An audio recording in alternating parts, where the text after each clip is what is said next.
اور تم لوگ تو ایک دوسرے کو کافر سمجھتے ہو, ایک دوسرے کے پیچھے نمازیں نہیں پڑھتے, ایک دوسرے کی مسجد میں چندہ دینے کے قائل نہیں ہو. ہم تمہیں چندے بھی دیں, نمازیں بھی تمہارے پیچھے پڑھیں, کوئی مسجد بھی الگ نہ بنائیں, پھر بھی ہم سے تکلیف ہے.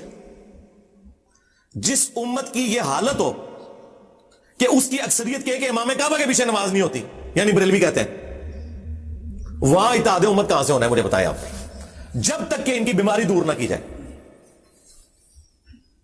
اور ادھر سعودیہ کے جڑے وڈے امام جو انہوں نے فتوی دیتے ہیں بریلوی کے پیچھے نماز نہیں ہوتی, دو ایک کو جے.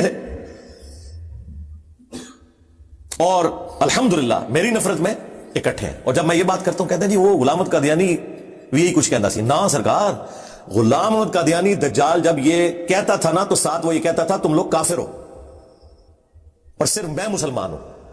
میں یہ کہتا ہوں کہ تم بھی مسلمان ہو, میں بھی مسلمان ہوں, لیکن تم ایک دوسرے کو کافر کہتے ہو, تم قادیانی کے راستے کے اوپر چل رہے ہو. حسام الحرمین میں احمد بریلوی نے 4 علماء دیوبند اور 5 غلام احمد قادیانی کے اوپر کفر کا فتویٰ لگایا اور کہا کہ ان کے کفر میں شک کرنے والا بھی کافر ہے اور یہ سب کے سب مرتد ہے. یعنی وہ 4 علماء دیوبند کے کفر میں شک کرنے والے کروڑوں دیوبندیوں کو کافر ڈکلیئر کر گئے. اور آپ کے یہ جو باپا جانی ہے نا, بڑی مسکین سی شکل بنا کے بیٹھے ہوتے ہیں اور جن کو ہماری ایجنسیاں کہتی ہیں سب سے پر امن جماعت ہے, ان کے سلیبس میں یہ کتاب ہے. وہ کہتے ہیں میرا مرید ہی وہ ہے جو اس کتاب کے اوپر ایمان لائے. ہاں یہ لکھا ہے کہ سارے فارغ جے. وہابیوں لکھا ہے چوتھا فرقہ وہابیہ شیطانیہ, یہ شیطان لعین ابلیس کے پیروکار ہیں جس طرح روافض شیطان اطاق کے پیروکار ہیں. پھر اس کے جواب میں جب المحند علی المفند لکھی نا علماء دیوبند نے, انہوں نے بھی پھر پھٹے چکے. انہوں نے کتاب کا نام رکھا کہ المحند ہند کی تلوار علی المفند, ایک پاگل سٹھائے ہوئے بابے کے اوپر. بابا کی نو کیا احمد بریلوی نو, اور کہا کہ یہ اور اس کی پوری جماعت ایک شیطانی لشکر ہے جو ہم علماء دیوبند رضی اللہ عنہم پر حملہ آور ہوئے ہیں.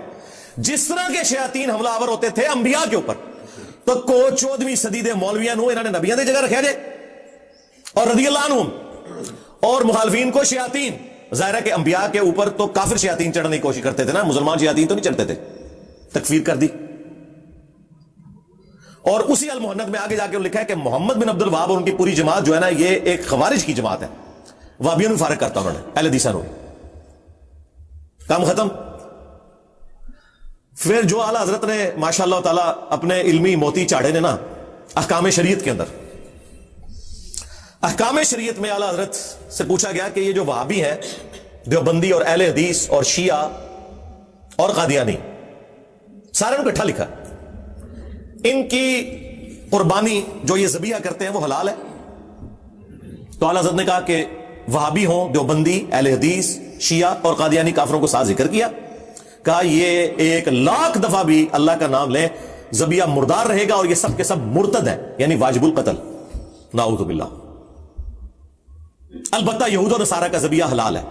یعنی اعلیٰ حضرت وہابیوں کو, دیوبندیوں کو, اہل حدیث کو, شیعہ کو قادیانیوں کی طرح مانتے تھے اور یہود و نصارہ سے بدتر سمجھتے تھے. پھر ملفوظات اعلیٰ حضرت کی پہلی جلد میں جو ان کے اپنے بیٹے نے جمع کی, اور وہ ساری انہوں نے خود پڑھی ہوئی ہے, اس سے بھاگ بھی نہیں سکتے. اعلیٰ حضرت نے اس کے اینڈ پہ ایک ربائی لکھی ہے, وہ ہم ساتھ اٹیچ کریں گے اسی کے اندر, کہ بڑا چنگا کام کیتا ہے میرے پتر نے. اس میں ان سے سوال ہوا کہ یہ بتائیں کہ یہ جو وہابی ہیں ان کی مسجد میں نماز پڑھ سکتے ہیں؟ اور وہابی اعلیٰ حضرت کہتے ہیں دیوبند اور اہل حدیث کو. تو انہوں نے جواب میں کہا کہ کفار کی مسجد مثل گھر کے ہے. سیدھا کافر لفظ, ایک کہتے ہیں کافر لفظ دکھاؤ, اے لکھے جی. پوچھا ان کے پیچھے نماز پڑھ سکتے ہیں؟ وہ کہتے ہیں ان کی نہ نماز ہے نہ جماعت ہے. وہ کہتے ہیں نہ اپنی نہیں ہوتی, آپ نے کیوں ان کے پیچھے پڑھنی ہے؟ اور پوچھا گیا پھر تیسرا سوال کہ اذان کا جواب دے سکتے ہیں؟ انہوں نے کہا اذان بھی ان کی نماز کی طرف باتیں لیے. ظاہر ہے جن کی نماز ہی نہیں ہو رہی ان کی اذان کیا.